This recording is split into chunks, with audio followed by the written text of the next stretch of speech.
salad. Oh, no, I didn't take that. No kale.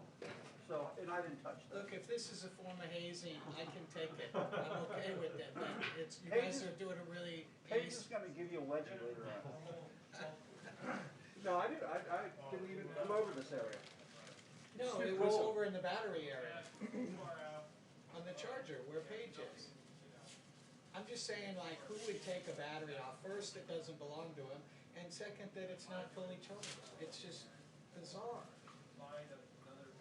It's not that big of a deal, but it's like, who does shit like that? I don't mess with people's batteries when they're on there. It's not this one. This wasn't on. It was just sitting there. No, Dexter, I'm talking about this one that has tape on it and CBS and the one that's on my camera now. I'm taking this in case we lose AC on the phone. Oh, okay. Yeah. No, it's something different though. Oh. Our, I'm sure we it's do have a us. fine friend that's in the booth right now. Yeah. Geez, maybe you'll have to put your batteries in Eric Washington's little walker. No, but I mean, if somebody's doing that and other different things, they're like pathological. This is like something that is like a Stephen King or a Hitchcock. Well, there's a, did you hear about Jay? Omar told me. Corporate's involved now. Are they really? Good. They're gonna, I gotta talk with somebody, what I know about Starlink. I mean, look, it's one thing if you pissed off another network and you're at odds with like a rival network, but it's friendly fire. No, well, that's, and also the other thing is that one day there was a monitor up there that we used to look at all the time. Yeah. That's missing. Right? And I heard it was because I lifted the monitor up 2 inches higher Right. and somebody got pissed off about Yeah. it. I know. And I don't know where it is. It's in somebody's locker out there. And I'm gonna bring that up too when I talk to this person. Yeah. Just stuff, yeah, there's just, It's super passive aggressive. It's really like, is. look, it's not your shit. Right. You're not the only one here. If you Right. have to do a reset in the morning, Right. I'm sorry, you have to. Just like everyone else does. right. But that shit, yeah. And that's, you know, no one ever complains, and that's why they get away with shit, because no one wants to fucking get involved. Well, right, if you've been doing it, getting away with it for 25, 30 years, why stop now, because you haven't got caught yet. Well, right, if you're like some kind of godhead figure to yourself, like you're some upper echelon of, it's like, fuck you. No, I totally agree, yeah. All right, well, the plot thickens. That's why I double check all my shit anymore. Like even when I know they're around, I double check. Is it on the right filter? It is sad that you have to work around that type of environment. And that's what I'm going to tell that lady too. Because that's sabotage. It really is. I mean, it's one thing to just be lazy. Right. Right. That. Sabotage.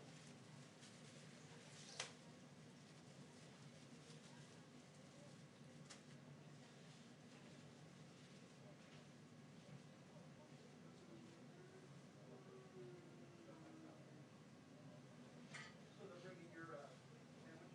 Yeah, that's my phone screen because a lot of the order, so yeah,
consider CVS a rather lucrative client. I just don't get it.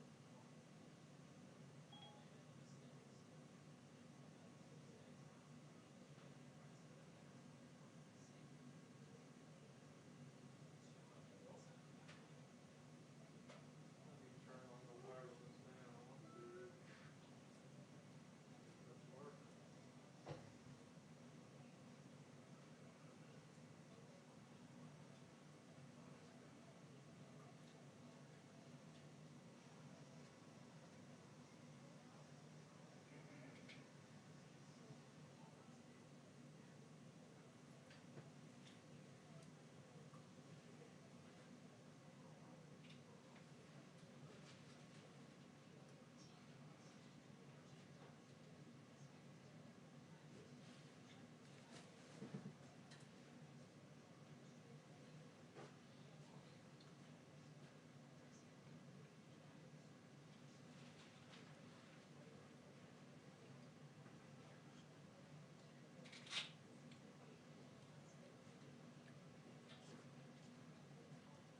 Okay, test.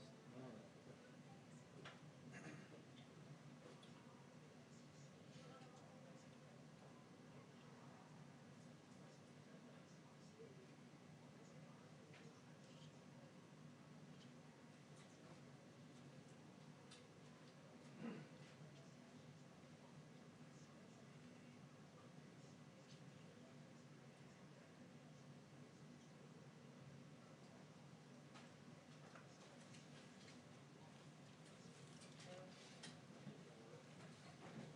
Right, man. Yes, it is.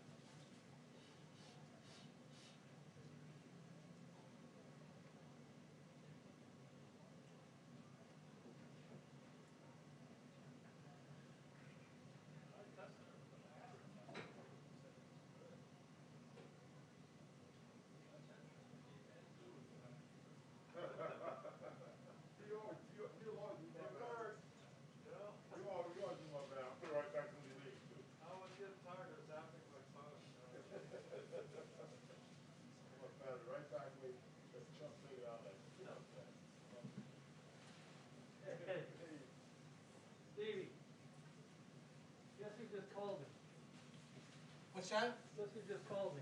Who? The courier. Yeah? Hey, it's Patrick here. I've got a couple more bags for you. Are you gonna get him, or do you want me to? No, I better go. You've got this. Where's Okay, Dex- but thanks, Dexter? Steve. Thanks anyway, Steve. Where's Dex? Yeah, I just got a call from the courier. yep. He's got a couple more bags. That's probably my sandwich and Steve's salad. Well, he handed me the bag and said, okay, thanks. I know, they don't check, you know. I'll be back. About time you do something. Yeah.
cement factory?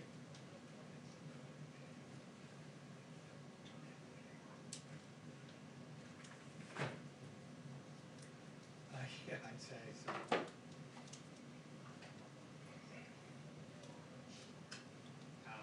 Got tons of stories for you.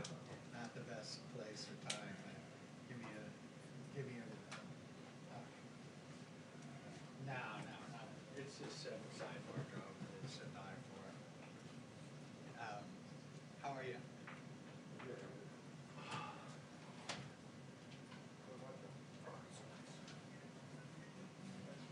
I mean, I could, if I didn't have to,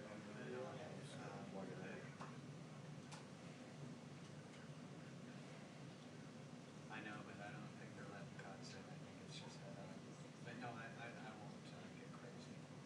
It's, too nice of a gig.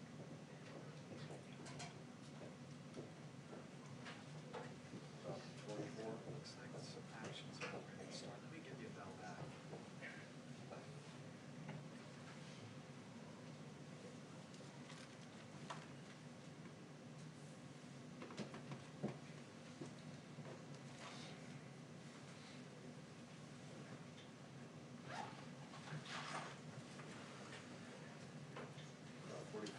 Maybe?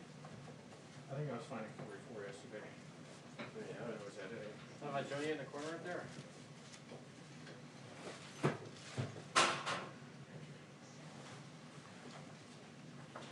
You're here.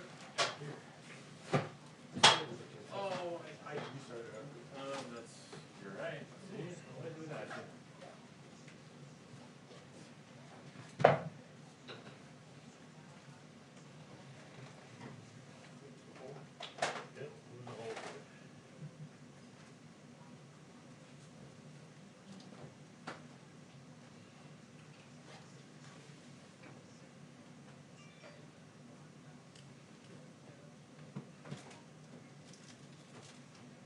Watch out behind you, I might get you in the window. Is he up? I didn't see him today. Not yet. Okay. Not yet. No.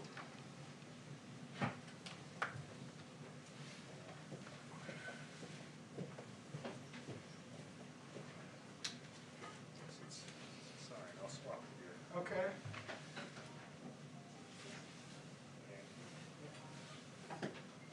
Thanks.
are you?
We're into our classic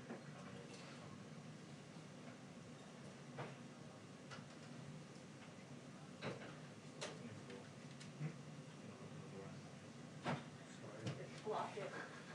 Allow no more people in. Yeah, it looked like a secret service agent. Yeah, you put this Does it look like that to you? Glare at people, get them to sign, don't talk.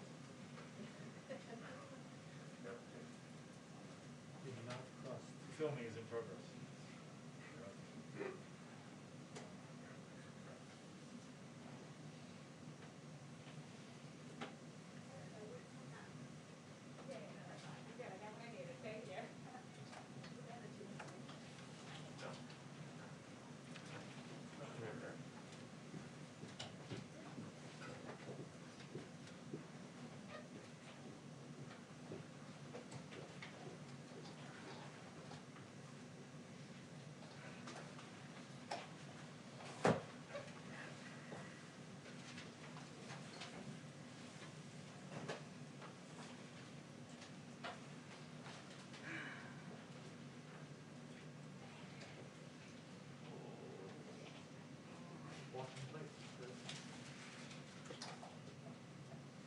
Oh, right, real well. What's that book?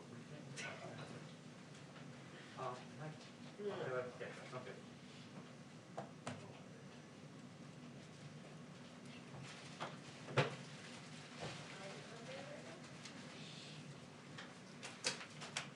Try to get a voice check there, Alicia, for me. Hey, Hey. Steve, wait, 1, 2, 3, 4, 5.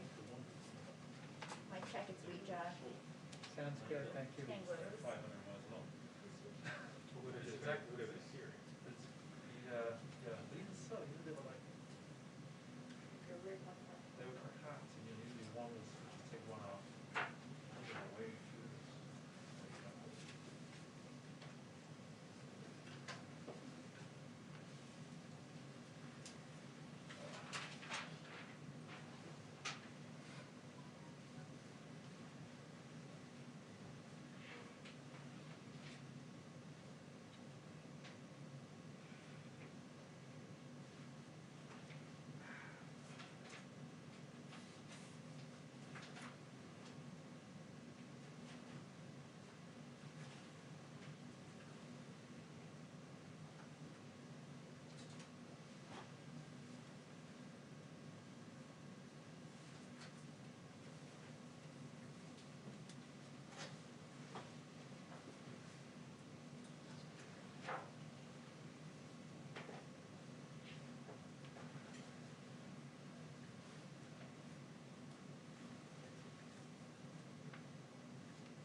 2-minute warning on press briefing, 2-minute warning on press briefing. Thank you. You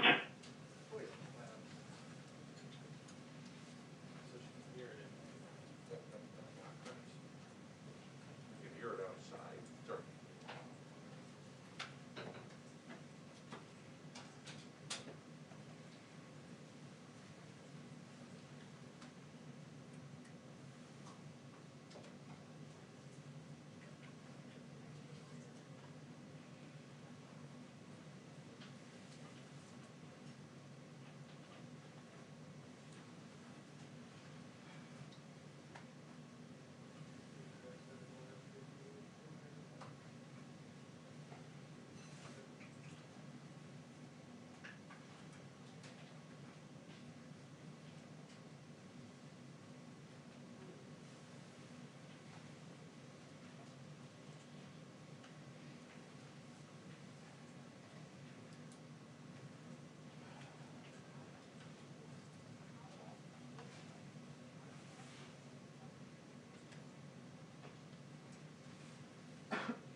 Hi, everyone. Happy Friday.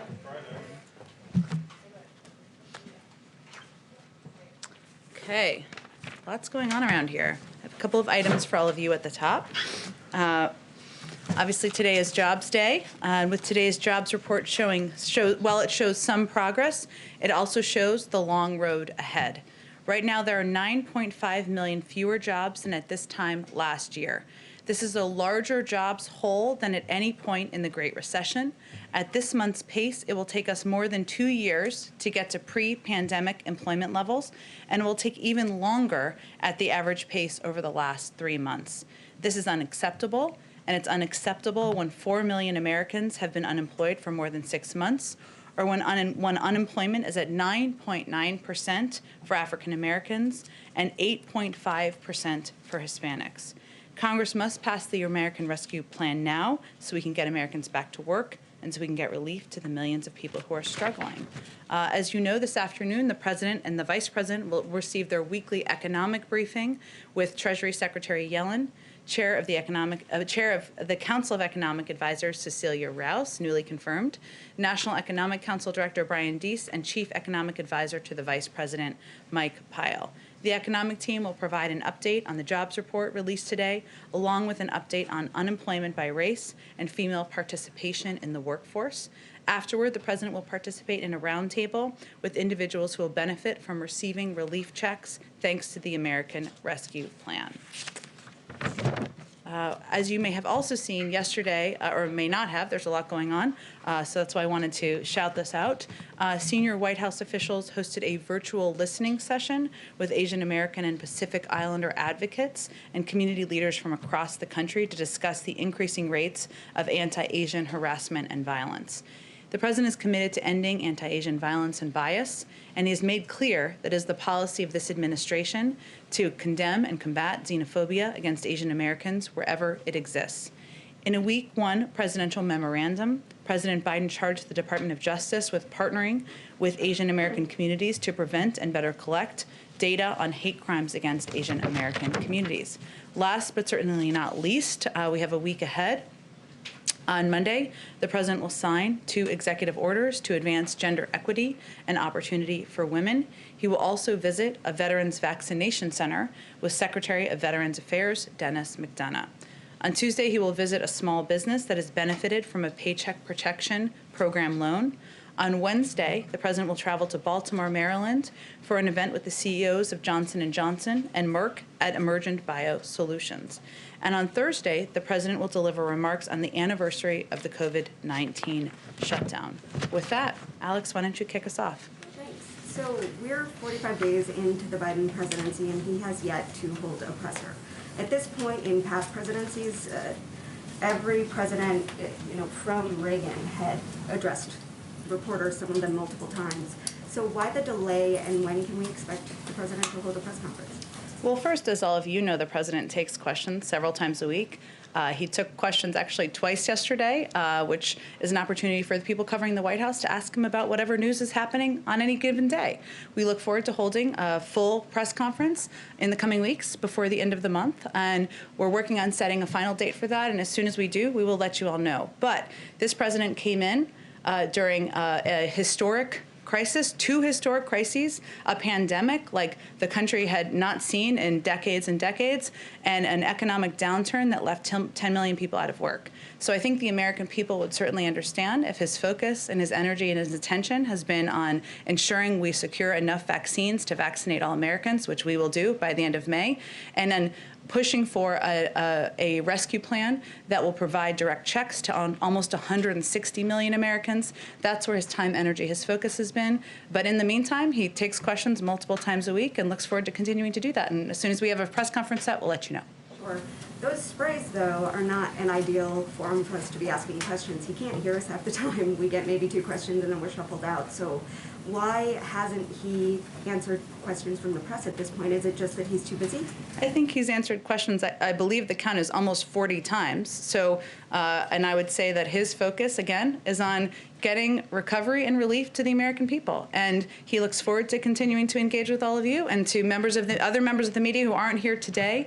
And we'll look forward to letting you know as soon as that press conference is set. And then on the AUMF, can you talk a little bit about how the president sees, I wanted to quote you talked about the establishing a new, quote, narrow and specific framework for a new AUMF. How does he see those contours, and what's his response to somebody like Tim Kaine, who said that the president should have to consult Congress on something like the strike in Syria last week? Well, let me take there's a couple questions in there, so let me see if I can address them all. First, we did consult and notify the Gang of Eight, which is a very appropriate approach, as well as, which of course represents many committee heads and leaders. We then had ongoing consultations and briefings with members following the strikes, including classified briefings, which we offered quite broadly from the administration. We are quite confident because we had a full legal review and process in both our domestic and legal and international authorities in conducting those strikes. And the president has been obviously a close ally and partner with Senator Kaine on a number of initiatives in the past. He agrees that the AUMF is 20 years, has been around for 20 years, and it's long overdue for it to be updated. What our announcement was, or what our statement referenced, was a reference to, I should say, is an openness to having a conversation about what the scope of the narrow and specific framework should look like moving forward. So we want to have those discussions, and of course those will happen, most of them privately, and then we'll look forward to sharing with all of you what the outcome is. Sure, and then one more on the jobs numbers. One number that economists have highlighted as persistently problematic is the labor force participation rate. It remains low, sort of consistently. What is the administration's plan in dealing with that and getting more people looking for jobs going forward? Well, you're absolutely right, and Jerome Powell actually spoke to this, just for others' reference, which I'm sure you're tracking. But and the concern that the labor force participation rate may mean that the unemployment rate may not accurately depict the number of people who are out of work, and obviously the 9.9% unemployment rate for African Americans is a good example of a reflection of that. We are taking a across-the-board approach to ensuring we are helping people get back to work and get through this difficult period of time. Part of that, of course, is getting the American Rescue Plan passed to get people the relief and support they need as a bridge for this period of time. But the president has also talked about many components of his Build Back Better agenda, which we look forward to speaking to and in the future after we get the American Rescue Plan passed and the relief into the arms of Americans. And he believes there are a number of additional ways that we can help put Americans back to work, including good, clean well-paying, I should say, sorry, it's a Friday, well-paying infrastructure jobs that are good union jobs. He believes there are many industries of the future that can help put more people back to work. But I will note one interesting and actually very troubling statistic.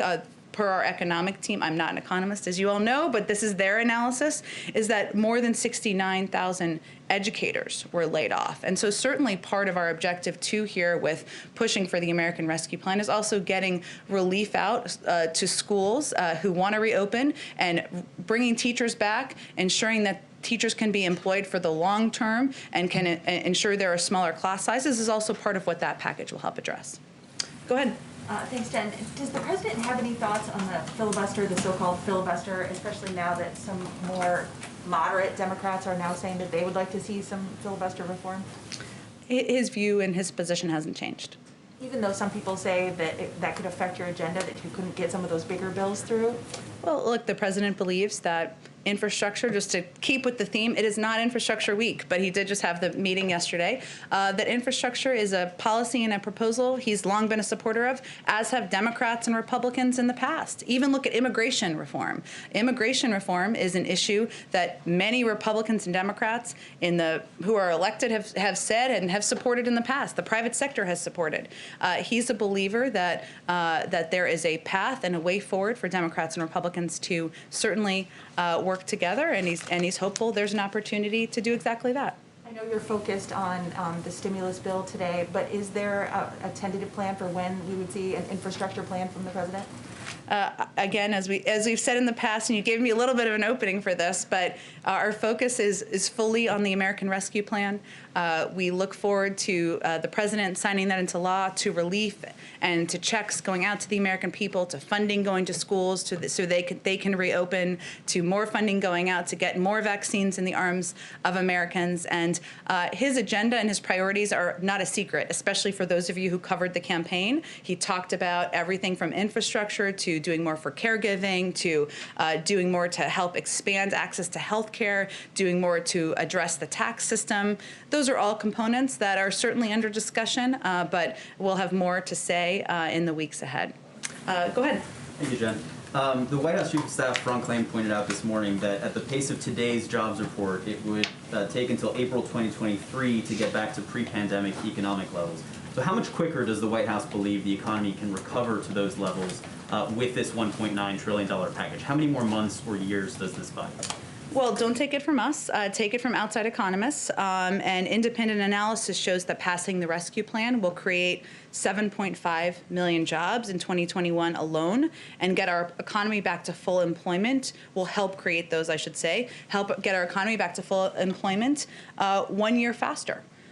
So it certainly will help expedite this effort and put more people back to work and pull us far ahead of that 2-year timeline that Ron Klain outlined. And then just on some of the compromises that we're seeing coming out of the Senate, the president agreed to limit eligibility for these stimulus checks.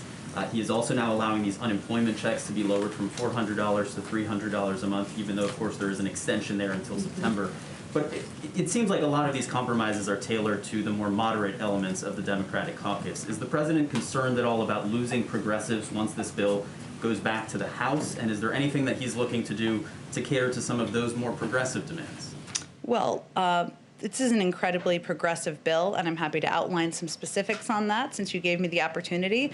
But one additional piece just on the UI compromise, as you mentioned, by eliminating the first $10,200 of UI benefits from taxation for 2020, combined with, of course, the extension through September, this amendment would provide more relief to the unemployed than the current legislation. It's different person to person, of course, but on average, it would provide more relief. So that sounds pretty progressive to me. But you gave me the opportunity, so I just want to highlight a few of the things. And these are examples of why I think this is a package, or we think this is a package that is incredibly appealing to many progressives in the country, and certainly should be to all progressives in the Congress. It cuts child poverty in half. in large part through a historic expansion of the child tax credit. 66 million kids will benefit from the expansion. It not only extends I already talked about that, so I'll skip that over that. It includes tens of billions of dollars for rental assistance and homeowners assistance, which will benefit lower income, disproportionately Black and brown renters and homeowners. It includes money, as you know, to get shots back in arms so that kids can go back to school. Reopening schools and schools being closed has a disproportionate impact on lower income communities. Those are progressive proposals, progressive ideas, and $1.9 trillion package is certainly a progressive-sized package. And so we are certainly confident, hopeful and confident that we will be able to get support in the House. And then on the border, could you provide any more details about that trip planned by senior members of the President's team to the border? Who's going? Any more details you can offer on that? Sure. Well, again, as I like to say, there's a lot going on. So to catch people up who aren't following exactly what you're following, President Biden has asked senior members of his team to travel to the border region in order to provide a full briefing to him on the government response to the influx of unaccompanied minors and an assessment of additional steps that can be taken to ensure the safety and care of these children. Out of safety, security, and privacy concerns, the date and time of this visit will remain confidential, but the White House, and for now, but we will provide a full readout of the visit once it concludes. So no details on who's going? I don't anticipate. We certainly will have those details to share with all of you once the visit occurs, but I don't anticipate us doing that in advance. I wonder, given some of the president's rhetoric on the campaign trail and as president and some of the policies that he instituted, including rolling back some of the immigration policies of the Trump era, is he concerned at all that some of his rhetoric and some of his policies may have, as well-intentioned as they may have been, inadvertently contributed to the rise in migrants that we're seeing at the border, in particular unaccompanied children? And does he have any intention to more forcefully tell those individuals that now is not the time to come, as the Secretary of Homeland Security said last week? Sure, and as the Secretary also said last week, was that last week? It feels, I'm not sure. Maybe it was I don't know, it may have been this week. As the Secretary said, this is a message we are conveying with every opportunity from the President, the Vice President, from officials in the region, and we're doing that with the full support, of course, of the Department of Homeland Security and resources that we have available. I will say that the big difference, which we certainly understand the outcome, may be an influx, as we've seen, of more children. If you were kicking children out, there's naturally, by design, I'm no mathematician, but going to be more children who come in because we believe that policy was inhumane. And we believe that children who are under the age of 18 should be treated with humanity and provided safety while we consider what the process is moving forward. So we certainly have a different approach. We understand the outcome and the impact of that, but we are using every tool at our disposal, and we will use every official we can to convey clearly this is not the time to come.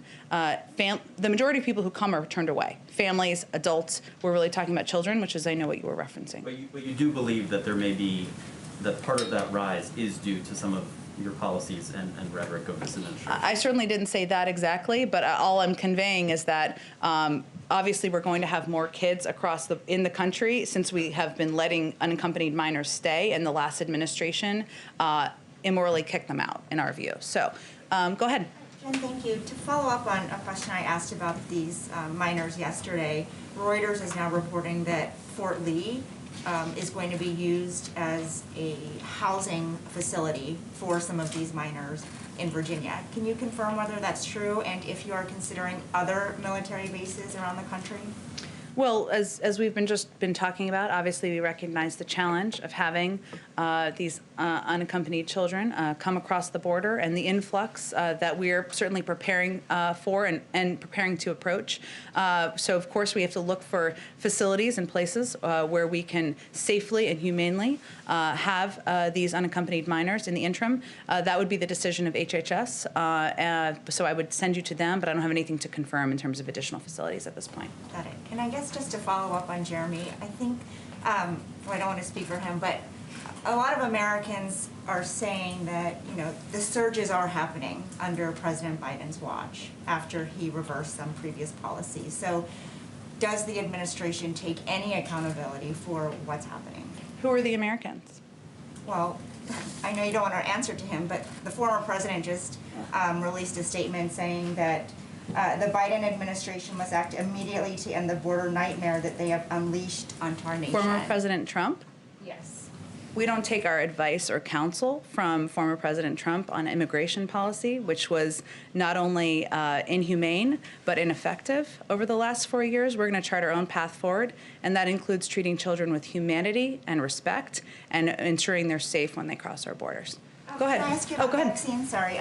So the mayor of Detroit has turned away thousands of doses of the Johnson & Johnson vaccine. Do you think that Mayor Dugan is making a mistake? And what is the message to other state and local leaders who might be considering doing the same? Well, our message broadly is what our health and medical experts have conveyed, Dr. Fauci and all of our COVID team. There are 3 approved vaccines from the FDA. They all are safe, they are effective, they prevent severe disease and death. So anyone who is everyone in this country, I should say, should take whatever vaccine they have access to. As I understand it, the mayor was going to, our team has been in touch with the mayor. There was a bit of a misunderstanding. He was going to go out and speak publicly about accepting vaccines. So I'm not sure if that's happened yet, so I'd certainly point you to that. Thank you, Jen. Sure, go ahead. Thank you, Jen.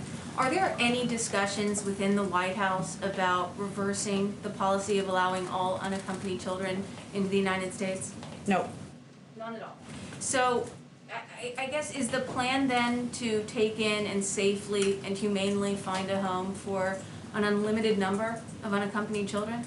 I think this issue requires us taking a step back as human beings and as mothers, of which I am one. I know there are many in the room or many at home. These kids are coming. They are fleeing prosecution. They are fleeing difficult circumstances in their home country.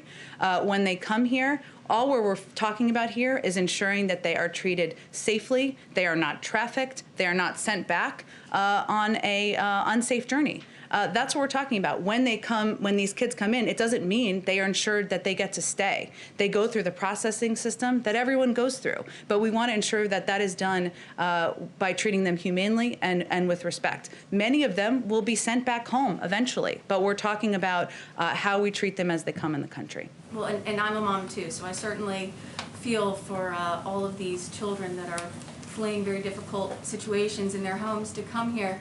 But, you know, the fact remains, you have DHS projecting 117,000 unaccompanied minors by May. And, you know, that brings me to another question. You know, a lot of these numbers and this data, they're all coming from leaked documents from DHS, from HHS. Yeah. Why doesn't the White House just release these numbers? I mean, don't the American people deserve to get the data straight from you and straight from the White House? Data of projected numbers in internal documents for policy discussions? Data about how many unaccompanied children and migrants are crossing the border on a daily basis. I understand eventually it's made public, but why not right now? It is made public by the Department of Homeland Security and the officials who oversee the entire process. It is made public, but we don't, as a policy, make public or confirm private decks and policy documents, as no administration would. So can you confirm how many illegal border crossings there are on average every day right now? I would send you to the Department of Homeland Security and CBP, who of course would be overseeing that process. Okay, and one more question on immigration. House Minority Leader Kevin McCarthy, he's requesting a meeting with President Biden about this issue. He's also asking President Biden to acknowledge the crisis. Will President Biden take that meeting, and I'll ask it again, will he acknowledge that there's a crisis? Well, first, the President and this administration's focus is on digging out of the dismantled and inhumane immigration approach of the last administration. And that's why the President has proposed an immigration bill that would not only address the root causes that Leader McCarthy referenced in his letter, but would move beyond the policy of funding ineffective border walls by investing in smart security at ports of entry, and would also create a pathway to citizenship. And we would welcome the openness or desire to engage on that from the leader or any Democrat or Republican who wants to have a conversation about a constructive path forward. Go ahead. A couple of follow-ups if I can. First on the AUMF discussion. Right now there are 2 active AUMFs, 2001 and 2002. The President is in favor of replacing both of them with 1, with 2. What does that look like? He wants to discuss a narrow and specific framework moving forward. Obviously, it's outdated. Those are 19 and 18 years old, and that's the discussion he hopes to have in partnership and with the leadership of Senator Kaine, and determine what the approach and framework should be as we look ahead. Would that then, in moving forward, looking at sort of the Syria airstrike, for instance, would he have to go to Congress moving forward if he wanted to order another military engagement like that? Well, the Syria airstrikes were, of course, and we had a whole legal process and review, and we're confident in the legal authorities for that strike, and they were the self-defense of U.S. military personnel who were threatened overseas.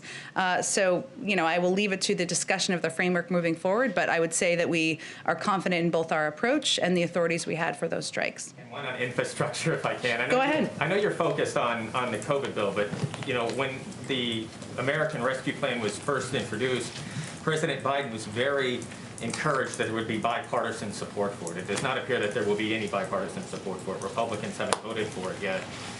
What is the level of confidence then on the next big legislative agenda item like infrastructure, but were there lessons learned and sort of the engagement or the reach out? I'm just sort of curious what that would look like. Well, first, bipartisanship is not determined by a single zip code in Washington, D.C. It's about where the American people sit and stand. And the vast majority of the American people support the American Rescue Plan, including Republicans. And so I think really the question is, why are Republicans in Congress who aren't supporting this package outliers in where the American public is in moving this forward? And on infrastructure, I don't have this in front of me, but I'm sure you all have lots of research assistants who can look at who has supported infrastructure in the past. And many have spoken to their support for infrastructure packages. Many have, Republicans, of course, and Democrats. Many have discussed it with the president. And so we're certainly hopeful and confident that repairing roads, rails, and bridges, doing better by our caregivers, reforming our outdated tax system are steps, and anything else that was in the Build Back Better agenda. A lot of those pieces are pieces there's been bipartisan support for in the past. Go ahead, Frances. I think we would all love research assistants, by the way. Well, some of you do. You can steal them from other outlets. It could be like a sharing of resources. Indeed, but I did want to circle back to the top. You mentioned that the president next week will sign a series of gender equity or gender equality executive orders. If you could say a little bit more at this time about those. And relatedly, in the stimulus package, he proposed 14 weeks of paid family leave, but that was temporary, would expire in September. So is that something that he would like to see Congress tackle legislatively? Sure. On the first, I will preview for you. We will have a special guest or two here on Monday to talk about these executive orders, and I expect we'll have a briefing call this weekend, so I'm not going to get ahead of it beyond that, but we're looking forward to talking more about it.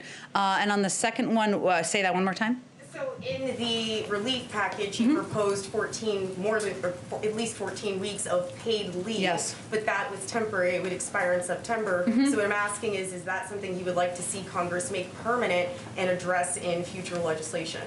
Well, we have, of course, this is just the beginning of our administration. He's talked in the past about his commitment to paid leave and feels it's an important component of ensuring there's a diverse workforce, a workforce that has gender equity and racial equity, and it's an important component of that. We don't know what next vehicles might look like, so it's a topic and a policy he remains committed to, but I'm not going to get ahead of where we are in the policymaking process. Staying on the stimulus package for a moment, the minimum wage, it won't be in there at this point, as we saw a little bit earlier on Capitol Hill. Senator Sanders was speaking to reporters, and he said, if anybody thinks we're giving up on this issue, they are sorely mistaken. If we have to vote on it time and time again, we will, and we're going to succeed. So does the president want to see Democrats vigorously pursue a minimum wage increase? And as we talk about what he'd like to see in the future, is this something that he'd like to see the House and the Senate take up immediately after negotiations on the stimulus package conclude? Well, first, we agree with Senator Sanders, and the president is going to be standing right alongside him, fighting for an increase in the minimum wage to $15 an hour, because men and women who are working hard to make ends meet shouldn't be living at the poverty level. And he will use his political capital to get that done. I don't have anything to preview for you in terms of the order or the timeline, but it remains a priority, and it is something that the president would like to get done and will use his capital to do. I'll also add, just, you didn't ask this, but there's been a little bit of a rumor mill, so I'm just going to address it. Right now, as you know, we're focused on the American Rescue Plan, getting it through Congress, and the president and his team are not engaged in conversations or negotiations about lowering the threshold for the minimum wage. It's just to be crystal clear on that. Go ahead. Thank you, Jen. So just following up on Francesca's question, how will the president work to use his political capital to increase the minimum wage if there right now doesn't seem to be the votes in the Senate and he is not on board with abolishing the filibuster? Well, look, he has an ambitious agenda moving forward that includes a number of proposals that there's bipartisan support for, and he's going to work with Democrats and Republicans who are open to it to discussing how we move forward. But I don't have anything to preview for you about the legislative strategy for an initiative that is after the American Rescue Plan. Can I just ask one more question for another reporter Go who ahead. can't be here? What advice is the president receiving by his COVID team in regards to ongoing travel bans, and when would the president like to see them lifted? He relies on the advice and decision-making of his health and medical team and experts, including the CDC, so he'll wait for them to make any decision about future lifting of those guidelines. Go ahead, Trevor. Just a couple on technology. You had a statement out from Jake Sullivan last night on the Microsoft-related breach. I'm just curious if that affected any government computers, departments, agencies, and any more color detail around that. Sure. This isn't, and for anyone who didn't see National Security Advisor Jake Sullivan's tweet last night, he spoke to the Microsoft breach that's been reported. But this is a significant vulnerability that could have far-reaching impacts. First and foremost, this is an active threat. And as the National Security Advisor tweeted last night, everyone running these servers, government, private sector, academia, needs to act now to patch them. We are concerned that there are a large number of victims and are working with our partners to understand the scope of this. So it's an ongoing process, Trevor, I would say. Network owners also need to consider whether they have already been compromised and should immediately take appropriate steps. The Cybersecurity and Infrastructure Security Agency issued an emergency directive to agencies, and we're now looking closely at the next steps we need to take. It's still developing. We urge network operators to take it very seriously, but I don't have any other readouts beyond that. Okay, just as far as any color around whether the government itself was impacted by this? I think I conveyed there clearly that what he was, what National Security Advisor Jake Sullivan has conveyed and why he put this message out publicly was that this is an ongoing threat, and he was encouraging patches to be done across, as he said, government, private sector, academia, and we're still looking closely at what happened and the next steps that need to be taken. Okay, and then I just wanted to ask about Tim Wu, Sure. Who you announced hiring today. He has very publicly advocated for breaking up big tech companies like Facebook.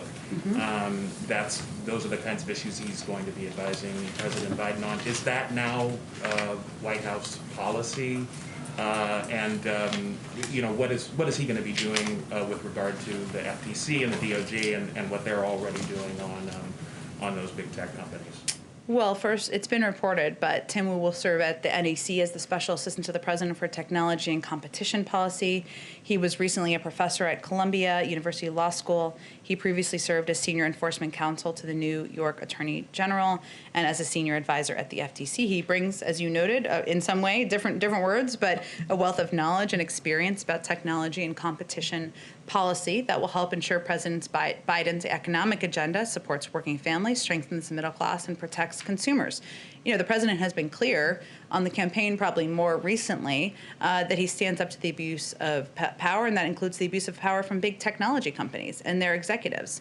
And Tim will help advance the president's agenda, which includes addressing the economic and social challenges posed by the growing power of tech platforms, promoting competition and addressing monopoly and market power issues, expanding access to broadband for low-income and rural communities across the country. But his hiring is a reflection of the value of his expertise. If the administration policy was was determined by every person that was hired, we would have 400 different policies in each issues. You know, the president welcomes expertise, he welcomes experience, and Tim Wu certainly brings that in droves. Okay, because Biden has never publicly talked about breaking up big tech companies. So I just wanted to clarify: is that the policy of this White House? We don't have new policy to announce here, Trevor, just that the president believes, as he's talked about before, that it's important to promote competition and address monopoly and market power issues. But we don't have new policy to announce. We're 6 weeks into an administration, but certainly we welcome the expertise of individuals like Tim Wu. Go ahead. Go ahead. Thank you. Oh, sorry. We can go to both of you. We're not in a rush. Go ahead. Okay, thanks. I will. Given the many questions about the transparency of the World Health Organization's COVID investigation in Wuhan,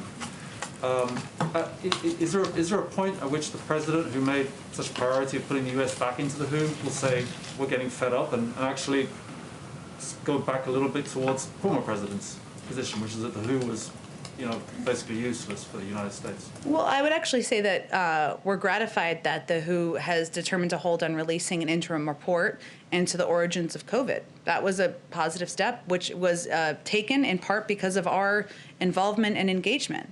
In recent weeks, we have spoken with many international allies and partners who shared our concern about the ways in which early findings of the investigation had shared the same concerns. We feel this is an encouraging sign that U.S. re-engagement is already having a positive impact, and we rejoined the World Health Organization on the first day of the Biden administration so that the United States could once again lead in an international fora. So the president is satisfied with the way that whole report work is going ahead right now? Well, no, it's not. It's not. They're holding on it. Right. So is he satisfied or not with that? I would say he feels it's a positive sign, as I just said, because they're not releasing a report where we expressed concerns about the origin of the data, the lack of transparency, and that we felt it would send a negative message about, not a negative message, I should say, kind of the inaccurate message about the origins of the pandemic. And that engagement, that outcome, was in part because of our engagement. So when they put the whole thing out in the middle of March, what they're saying, is he confident that that's going to be the We'll real look at deal? the data in the report. We have long said we'd like to see the underlying data, but again, we feel the hold on releasing the interim report we were gratified by that step that was taken. Go ahead in the back. Thank you, Jen. Last week, you very kindly confirmed the President's very good relationship with Pope Francis. Today, the Pope is in the Middle East and has a meeting coming up with the Ayatollah El-Sistani, someone, by the way, who's never met with an American official before. And my question is, does the President have any feelings about the Pope's meeting with the Ayatollah and his effort to push forward with a vision in that troubled part of the world for unity and warm relations between Shia, Sunni, and Christian? Well, I've not spoken with the president about his personal feelings about the meeting that they have today. As you know, broadly speaking, the president believes that the path forward is diplomacy, should always be led by diplomacy. But I don't have the details of their meeting, or I'm sure they may do a readout of sorts. And if so, we're happy to give a comment on it. The other thing is that as of March 1st, the Congress has not invited the President to deliver the State of the Union address, meaning he has so far gone the longest of any president in his first year without confirming a date for the State of the Union, with the exception of President Nixon in 1969. Well, a little bit of history, I like it. And who gave no address and waited until the following year. Is he going to follow that example, or should we expect an invitation soon on the State of the Well, Union? first, for clarity purposes, and I know this wasn't your intention, but it's not a snubbing happening here. We are in the middle of a global pandemic, and of course, any joint session speech would look different than the past. We certainly intend on the president delivering a joint session, not a State of the Union in the first year that they are in office. But we don't have a date for that or a timeline at this point in time, and we've been engaged closely with leaders in Congress about determining that. Okay, Okay. Do we expect an announcement soon on that, or? We'll see. We're in discussions. We're working with them, and as soon as it's finalized, we're happy to share that with all of you. One final question. The Turkish publication, Duvar English, cited a Turkish businessman, I believe his name is, and I hope I'm pronouncing it right, Akim El-Tapim, who said he is a friend of the Biden family and he's hosted one of the president's brothers on a vacation. It's interesting that the president, in all his calls to world leader, has not called President Erdogan yet. Does he plan to make the call like that, or is he going to operate with back channels to Ankara? I'm not familiar with this individual or this engagement, but certainly the president has many global leaders, world leaders. He still needs to call, and he will venture to do that in the coming weeks and months. So he will call President Erdogan? I'm sure at some point. Go ahead. Yeah, John, the House has sent the LGBTQ Equality Act to the Senate, where it'll be one of several bills that faces an uncertain future. Will the president reach out to lawmakers on the Equality Act? It certainly is a piece of legislation the president supports, as you well know, and he discusses a range of his priorities with members of Congress, the House, and the Senate, and I'm certain when given the opportunity, he will advocate for the passing. And I know you've been asked about the legislative filibuster in this briefing already, but I would like for you to address it as it pertains to this specific bill. Isn't there a reasonable expectation that if the president strongly supports this bill, that he would want to welcome the end of the filibuster to see it get to his desk? The president's position hasn't changed. He looks forward to advocating for the passage of legislation that he supports and working with Democrats and Republicans to get that done. And finally, who at the White House is coordinating the approach to the Equality Act? Well, certainly our legislative team oversees the approach to any piece of legislation working its way through Congress, but they tap into resources across the building as would be expected. Is there like one person who is specifically charged with focusing on the legislative team? We just don't read out specific staffing responsibilities publicly, but I can assure you that with any piece of legislation, there are a range of individuals in the building who are asked to make calls, to write policy, to write talking points, to reach out to outside groups, and it's a coordinated effort internally. Go ahead. I have a question about vaccine diplomacy. Some European countries are turning to Russia and China for COVID-19 vaccine, including Hungary and Slovakia.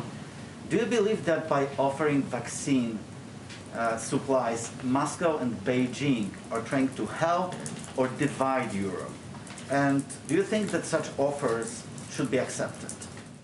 Well, we'll leave that to individual European countries to determine, but I would say that we are concerned about the use or the attempted use of vaccines as a means of diplomacy by Russia and China. We, of course, support doing that through an international coordinating body like COVAX, which I know is not applicable to every country.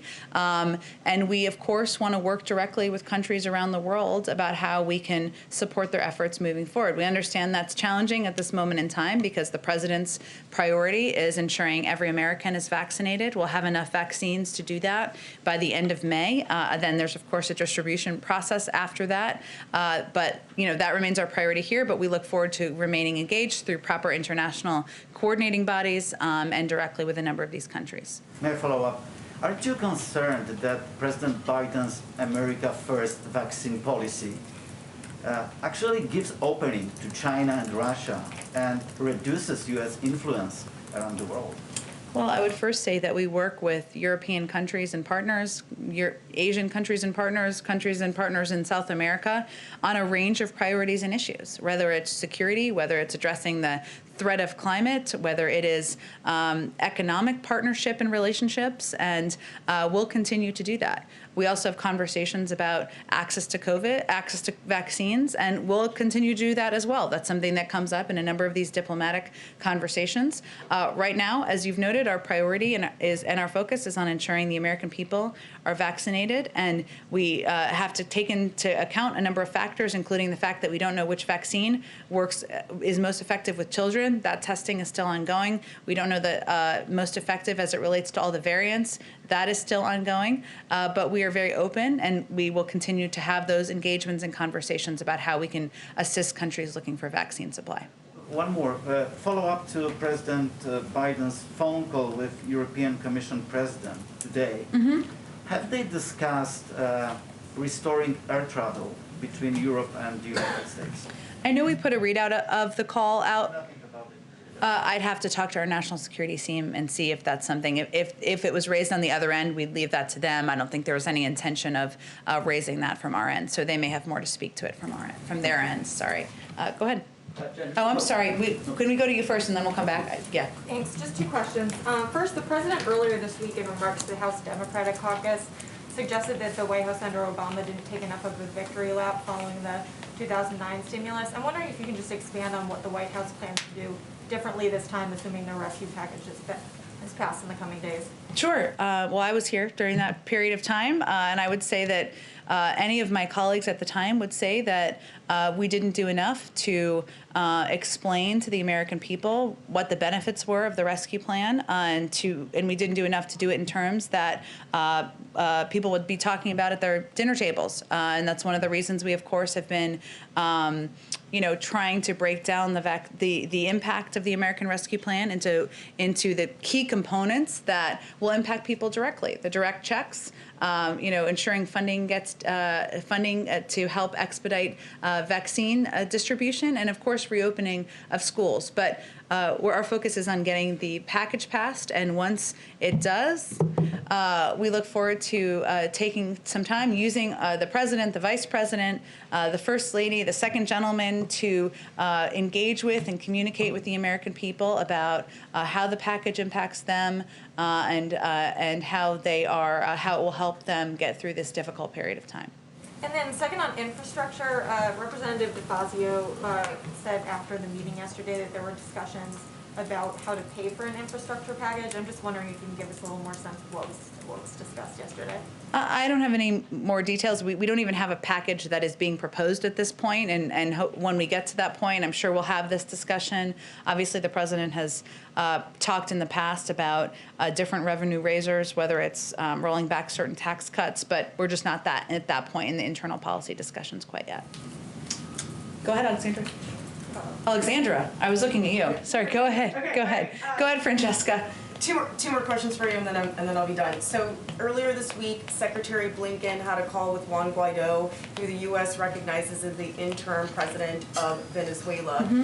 President Biden has not yet made such a call. I know you said that he has a long list of foreign leaders that he'd like to call. He does. But at what point do you think that he might give Juan Guaido a ring? I just don't have anything to predict for you. And I will say, having served at the State Department before, sometimes a call from the Secretary of State happens before a call from the President, not always, but I don't have a list of his upcoming calls planned for foreign leaders. Okay, and the other one was I wanted to ask about a campaign pledge that President Biden made. During the campaign, he said that he would direct $70 billion to HBCUs. So I was wondering if you could provide an update on that. Is there any executive orders or legislation in the works that would address that issue? He remains committed to supporting HBCUs and supporting them financially, but I don't have anything to preview for you in terms of policy. We are only 41 days in, a lot more policy making, executive order doing, well, some executive order doing to be done. Go ahead, and then we'll come back to you, Jeremy. Go ahead. Jen, a number of state legislatures are advancing legislation seen as imposing additional restrictions on transgender youth, including bills that would inhibit their ability to participate in sports and access transition-related care. One of such bill is on its way to the governor of Mississippi's desk, if not signed already. Has the president expressed any concern about these bills in the state legislatures? I would just say that the president's view is maybe not well known, but let me restate it here. I'm not aware of discussions directly with state legislators. If he had those discussions, you would likely know, I should say. But the president believes that trans rights are human rights, and that no one should be discriminated on the basis of sex. Not only is this the law of the land, it's his own deeply held view. The anti-discrimination executive order the president signed is focused on children being able to learn without worrying about whether they will be discriminated against. And this means not being denied access to the restroom, the locker room, or school sports. And him signing an executive order sends a pretty clear message to state legislators, to lawmakers about where he stands on this issue and what his position is as president. Okay. I mean, if you want to take. We'll do two more. It's a Friday. Okay, and then Jeremy can wrap us up. Go ahead. Okay, thank you. 2 questions about New York Governor Andrew Cuomo. The first is I just wanted to know if the White House had any sort of reaction to these twin reports in the Wall Street Journal and the New York Times that aides to Governor Cuomo had altered the report on nursing home deaths to hide a higher death toll. We've certainly seen those reports. Obviously, they're troubling, and we certainly would support any outside investigation, but those wouldn't be determinations made by us. Okay, and on the other controversy that Governor Cuomo's facing, the third accuser did a long interview on CBS News last night. I'm wondering if the vice president or the president watched it or heard about it. I'm not aware of them watching it. They obviously both have a full schedule we keep them to. Of course, as I've noted in here before, but I welcome the opportunity to repeat. Well, so I guess my question is, in 2017, when then Senator Kamala Harris was calling on Senator Al Franken to resign for similar issues, she tweeted, and I quote, "Sexual harassment and misconduct should not be allowed by anyone and should not occur anywhere." So, you know, what does it say to women like Charlotte Bennett when the Vice President of the United States will comment about that, but won't say the same thing about these allegations against Governor Cuomo? Well, I think the Vice President's view is that she believes all women should be treated with respect. Their voices should be heard. They should tell their story. There's an independent investigation that is happening now, being overseen by the New York Attorney General, and she certainly supports that. And hopefully all of the individuals who have come out should see that as her point of view, and one that I'm happy to reiterate on her behalf. But so why won't she say that? Again, I think I'm speaking on her behalf. This is the White House. That's the benefit of doing this briefing every day. Go ahead, Jeremy. Thanks, Jen. Just a couple more on the COVID bill. Since the president proposed that $1.9 trillion package, the national picture has changed in a few significant ways. This jobs report today shows the economy is recovering at a faster pace than anticipated. About 16% of Americans have now received at least one dose of the vaccine, and yet the president hasn't budged off that $1.9 trillion top line. Is he reconsidering that big number in light of these recent developments? Well, at the same time, 4 million Americans have been unemployed for more than 6 months. The rate of unemployment among African Americans is 9.9%, 8.5% among Hispanics. Without this package, 9.5 million people are out of work. At this rate, we would not hit the pre-pandemic unemployment rate for 2 years. If that's satisfying to Republicans in Congress, then certainly they can speak for themselves. But the president believes, and economists believe, and experts believe that in order to get this pandemic under control, in order to get people back to work, we need an infusion of this size package because the twin crises we're facing, that's what would meet the moment. And in terms of bipartisanship, obviously there are a few Republican senators who are still considering how to vote on this package. Senator Lisa Murkowski, chief among them in terms of somebody who might support this bill.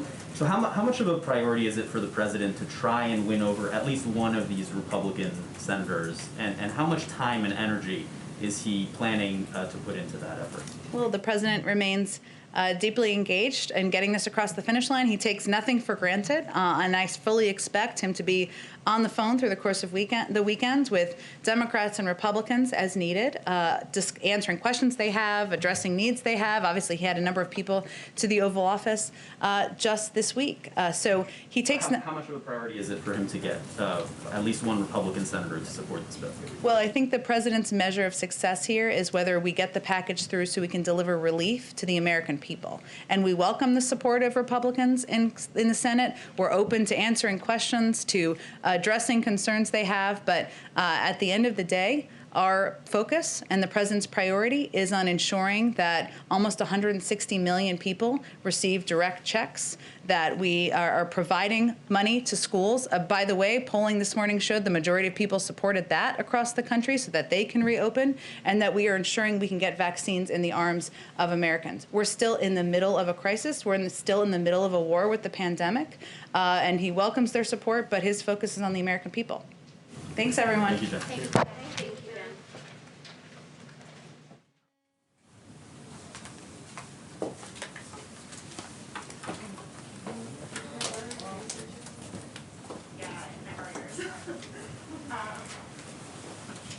Hey, what's up?